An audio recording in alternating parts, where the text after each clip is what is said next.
இப்போ ஒரு கணவன் மனைவி இருக்காங்க, திருமணமாகி. சும்மா ஒரு பேச்சுக்கு கேட்போம். மனைவி இறந்துடுறாங்க.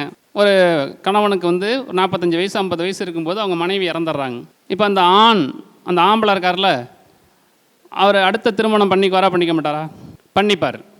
அதே நேரத்தில் ஆண் இறந்துடுறார், கணவன் இறந்துடுறார், மனைவி இருக்காங்க. அவங்களுக்கு இன்னொரு திருமணம் பண்ணி வைக்கலாமா பண்ணி வைக்கக்கூடாதா? அவங்க இன்னொரு திருமணம் பண்ணிக்கலாமா பண்ணக்கூடாதா?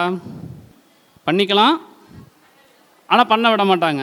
எப்போ? இப்போயே 2026 நீங்கள் சொல்கிறீங்க பண்ணிக்கலாம், அதுதான் கரெக்டு, அதுதான் அவங்களுக்கு இருக்கிற அடிப்படை உரிமை. ஆனால் பண்ண விட மாட்டாங்க. யார் விட மாட்டா? இந்த சமூகம் விடாது, திருமணம் செஞ்சுக்க விடாது. இந்த தமிழ்நாட்டில் பெரியார் அப்படி என்ன பெரிய மாற்றத்தை கொண்டு வந்து விட்டார்?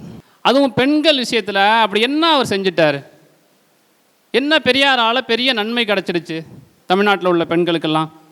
இன்றைக்கி நிறைய பேர் கேட்குறாங்க, நிறைய இளம் பெண்கள் நிறைய பேர் அது பெரியாரை ஏசுறதா நினச்சிக்கிட்டு அவங்களே அவங்க ஏசிக்கிறாங்க, அவங்களே அவங்க திட்டிக்கிறாங்க. பெரியாரை ஒருபோதும் யாராலும் அவமரியாதை செய்துவிட முடியாது.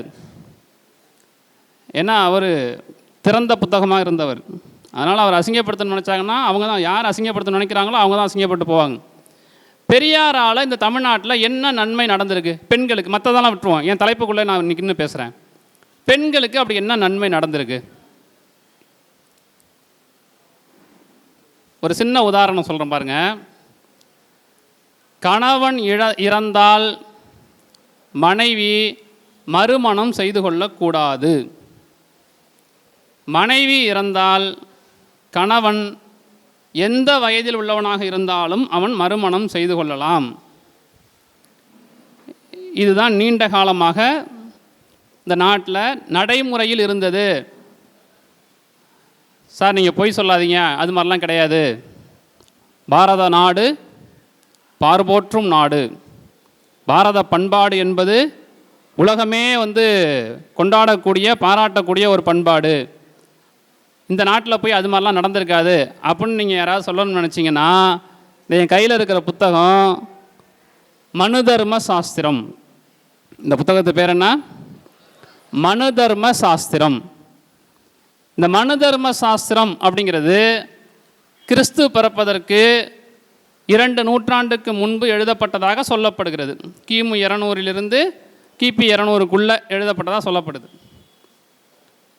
அம்பேத்கர் இதை 170 கிமு 170 கிபி 150க்குள்ளே அப்படிங்கிறார், எழுதப்பட்ட காலம்னு சொல்கிறார். அந்த காலத்தில் எழுதப்பட்ட ஒரு புத்தகம் இதுதான் அன்னைக்கு இருந்த சட்ட புத்தகம். இன்றைக்கி நம்ம எதன்படி இந்த இந்திய நாடு நீதிமன்றமாக இருந்தாலும் சரி, காவல் நிலையமாக இருந்தாலும் சரி, அரசியல் ஆட்சியில் இருக்கக்கூடிய அதிகாரமாக இருந்தாலும் சரி, எதை பின்பற்றி நடந்தாகணும்? இந்திய அரசியல் அமைப்பு, இந்திய அரசியலமைப்பு சட்டம். யார் அதை உருவாக்குனவர்? அண்ணல் அம்பேத்கருடைய தலைமையில் அமைந்த குழு, அவங்க தான் அதை வரையறை செஞ்சாங்க.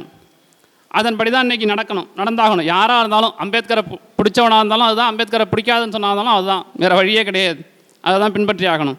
சரிங்களா? அதுக்கு முன்னாடி இதுதான் சட்ட புத்தகம்.